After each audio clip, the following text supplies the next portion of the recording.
Okay, so yeah, another important facet with this idea, basically echoed throughout the book, of consumer paradise, that creates this world market with free trade areas of textiles, and they're being controlled by this corporate investment, and they create a system of educational reform within this initiative to feed the poor. So this establishes social security for the most vulnerable and susceptible populations of the world. So for example, this kind of takes place when photography is introduced. It's also considered something that people do for money. I don't know how much money you can make being a photographer, but it is a way to a means in a capitalistic society. So when the AIDS pandemic takes place, we all know, and it can kind of tie it back to what has happened with culture and society today, using photography, right? So these really meek bodies, these really like immune compromised bodies start to surface after many of the gay population specifically have HIV and are suffering from what then becomes AIDS. Now it's not really something that has no, like, I think want to say like 2 or 3 months after the pandemic took place, there was somebody who said that there is now a cure for AIDS. So like, and that has never been happened before, and that it's happened, and it's not just like a treatment, it's an actual cure, and the recipient recovered, and I think it was successful in 3 cases. But what I'm getting at is we kind of know that it's not, so these bodies end up being very like meek, and there's like a want to be photographed by a lot of the sick.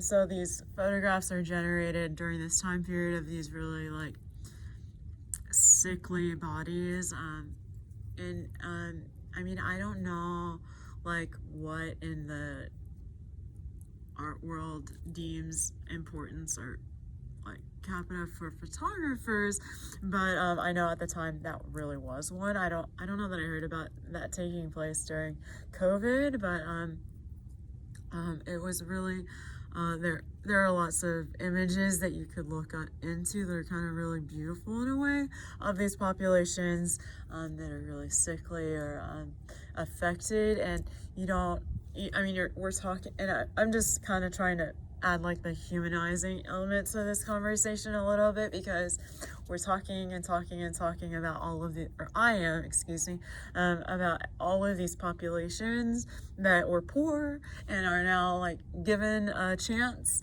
to make capita and are actually being, kind of like, dehumanized in a sense, because they keep having only an option for wealth presented to them in a way that they are, likely to contract disease. And the disease isn't just like a cough or something we all know to be an endemic and a pandemic. And with it being that these people aren't of, nobility and the bourgeoisie, it's that the look of these bodies sort of is kind of uniformed. So even though we are talking about the transitional periods, these debts, the way the currencies are being factored in, the way that these exchanges happen, and they're now considered liberal capitalists, or they're still, sort of practicing these apprenticeships and creating like a candle or something like that. They're also interacting with each other and living very in close proximity to these contaminants, being considered these maybe not malnourished because of lack of resources or like accessibility, but because they're sick. And so they're getting sick from having only that option, but also because now that they're on a steamboat, they don't survive, or they go into quarantine and they don't survive. I mean, what all of these practices lead to being that the ailment doesn't necessarily affect the rich and the poor too drastically different.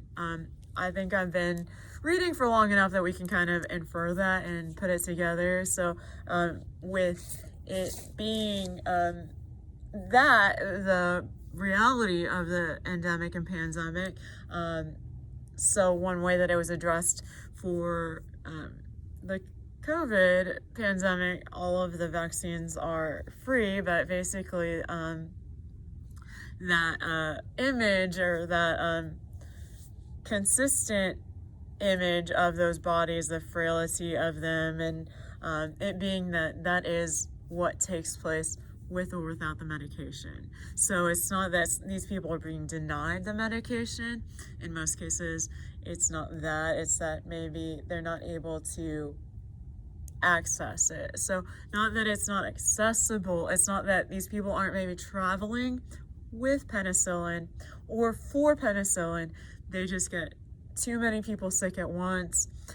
They get too sick because the antigen is maybe like too aggressive, and the pathogen is too aggressive, or the antigen, I maybe should have started with that because not everybody is like a biology major, or has the material right in front of them. So like what I'm getting at is, if the antigen is too aggressive and the pathogen is too aggressive, the likelihood that that's what your body is the toll that it's gonna take on your body, especially because the medication is having to be really strong, it's likely. So it's interesting that like with some of these diseases, there's like a romantic element that was implemented through this Enlightenment movement, because people were getting sick but photographed as like that element of like kind of like beauty, because there's a sort of like a peace and vulnerability that happens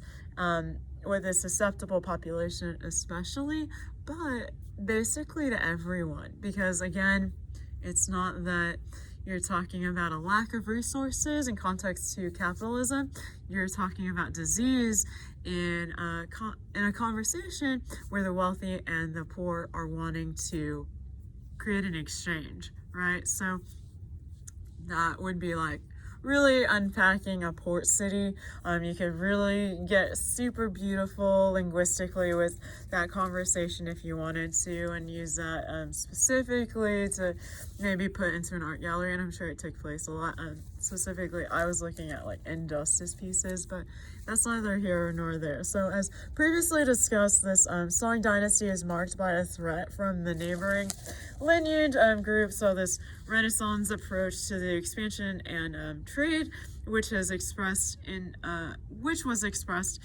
arts and mimics the Romans. So their practice to attack and rally members from their imperial empire to defend the interests of their nomadic tribesmen with the exquisite horsemanship. So decentralization, competitive societies, and aim to defend the lineage groups of China.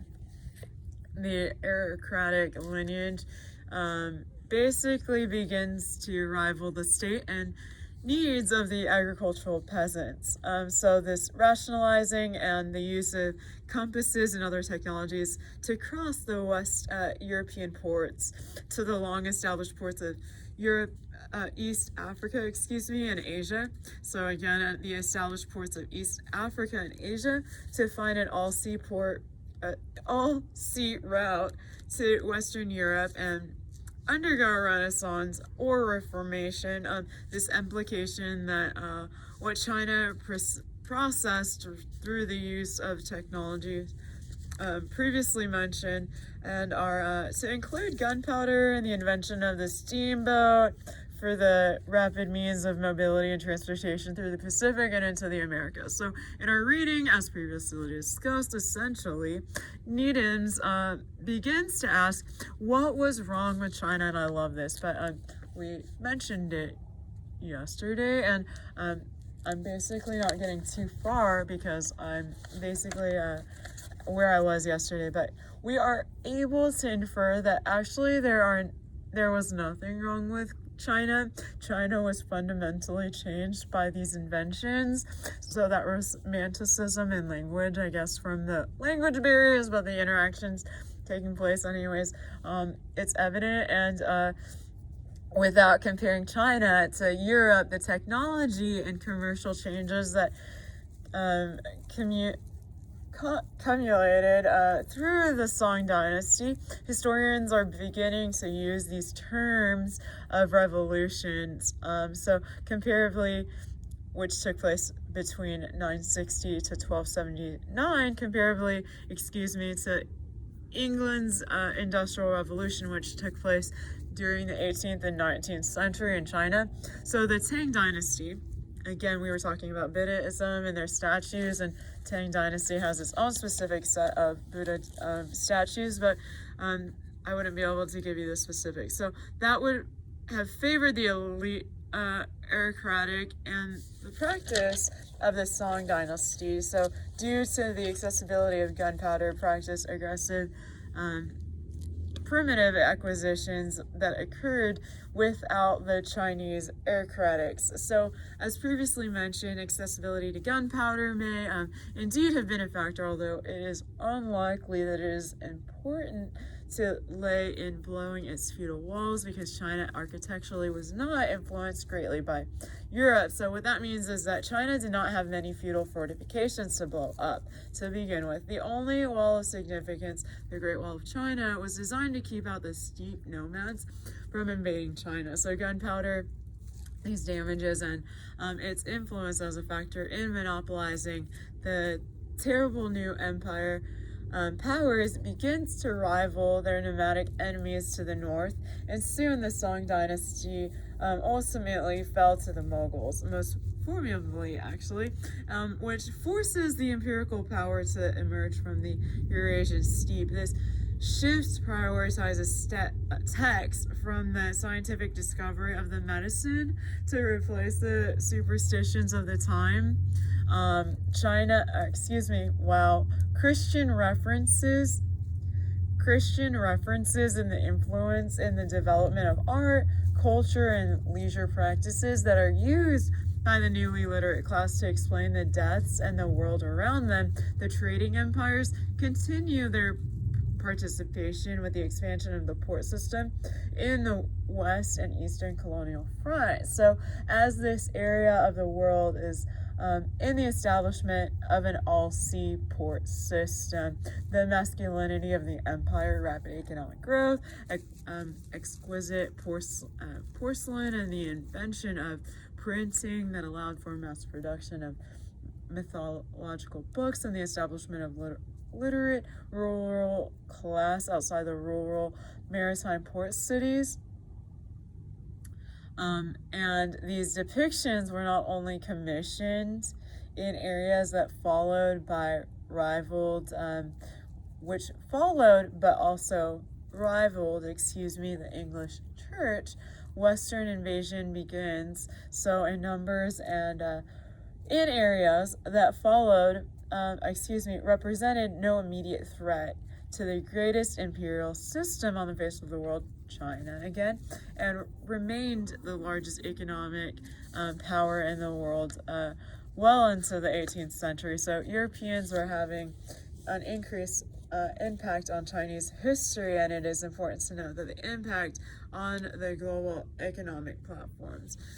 So basically, what were the principal features in context to British rule? Basically, in India, the enlightened and the scholarly guilds begins to revolt because it's against the Church of England. So for political control of a chance to feed the malnourished population that grows, more susceptible to the pandemic, and their financial control of the economy that they have established through the cultural exchange. So the Church of England has began to loan and finance much of the world economy, so collecting the agricultural portions of peasantry countryside to establish an apprentice system of mercantile within the peasantry class.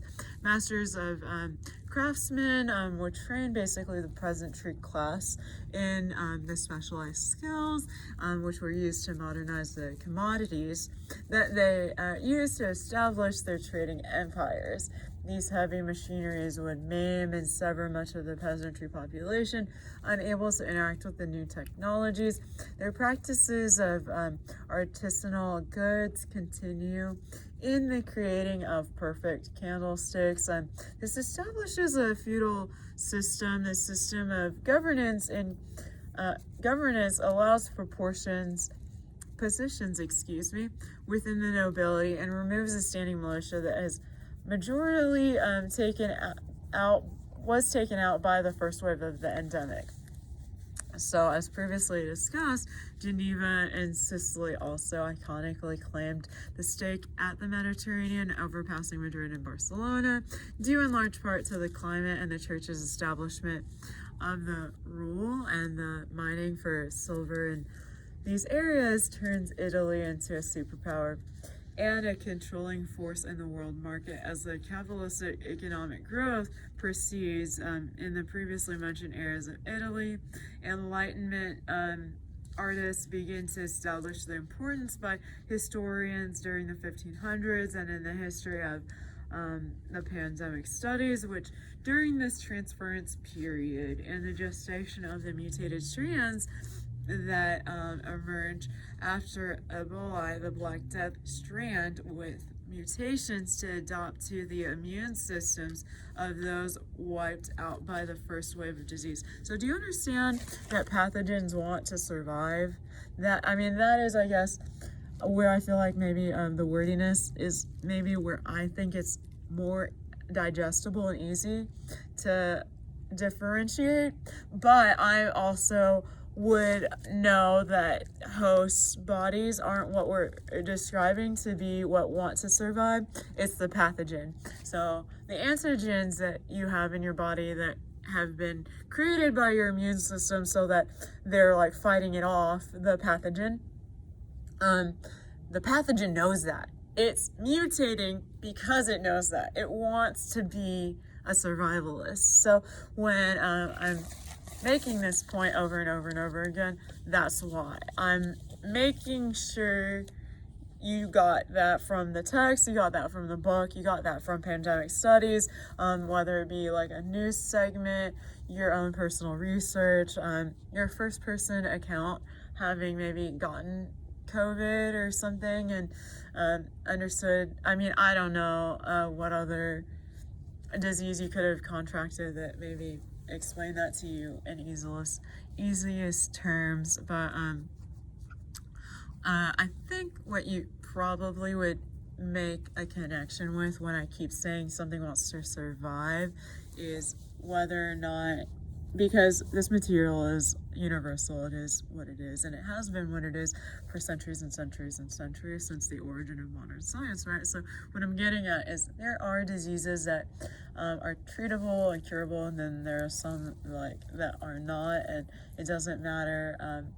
So like if you have like, I want to say it's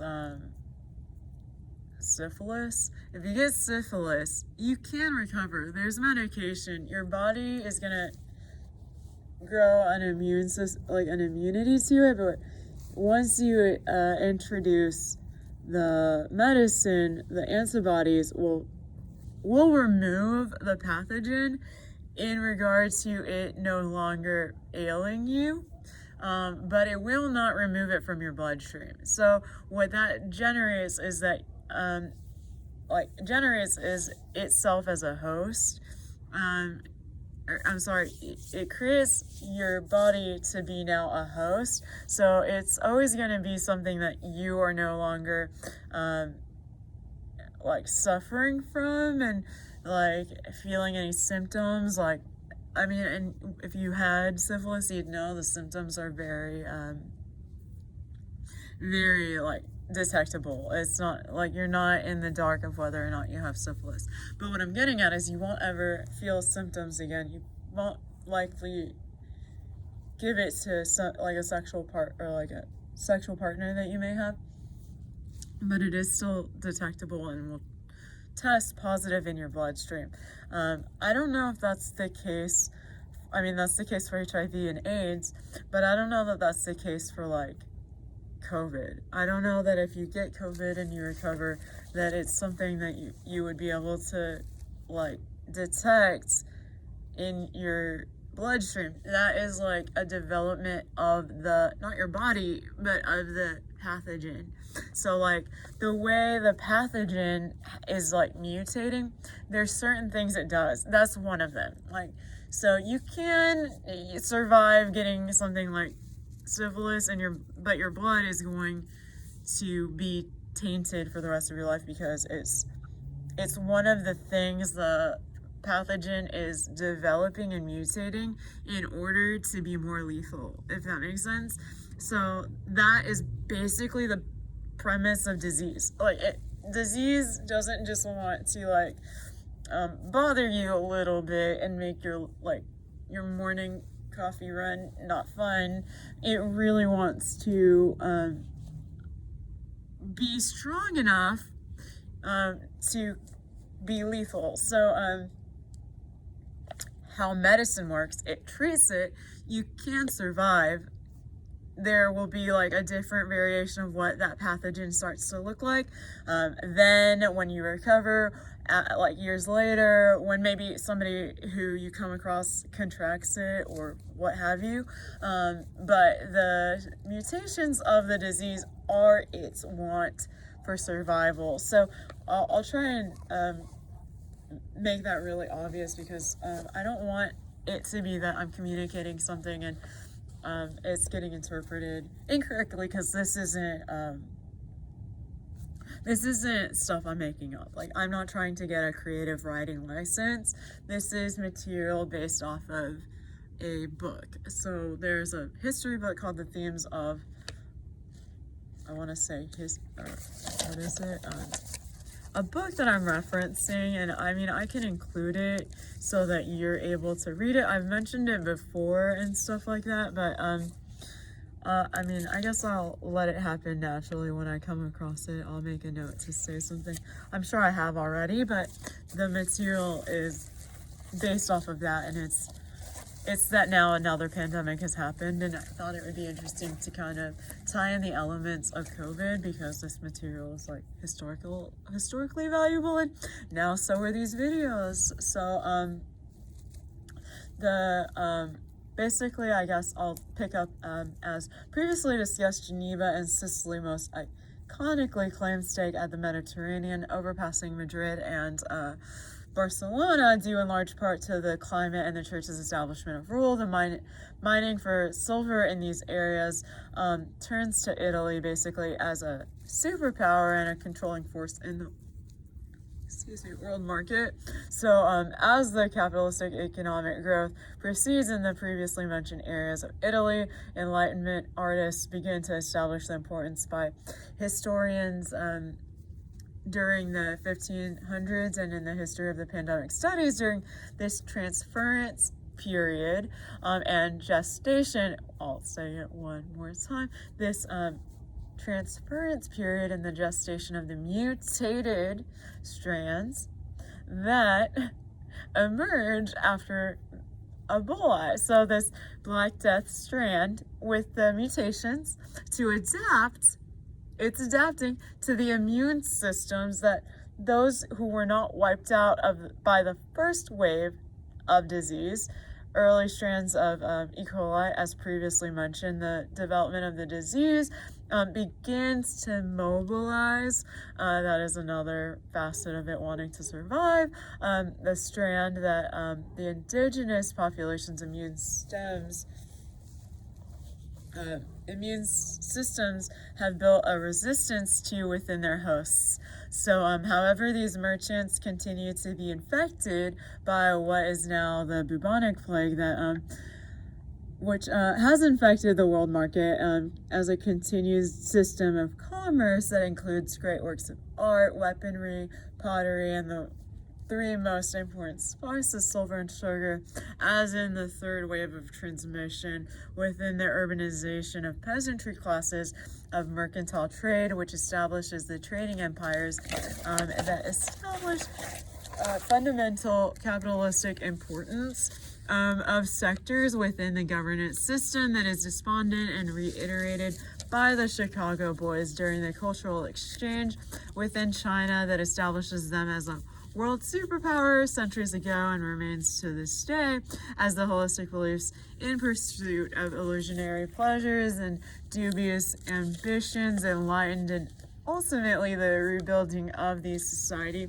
and its economy begins to depend heavily on foreign investment. So salvation would come from a progressive disengagement from the real world, leading to their pivotal role in the world economy. So, and they began to re-examine this social, economic, and political change or changes during their time.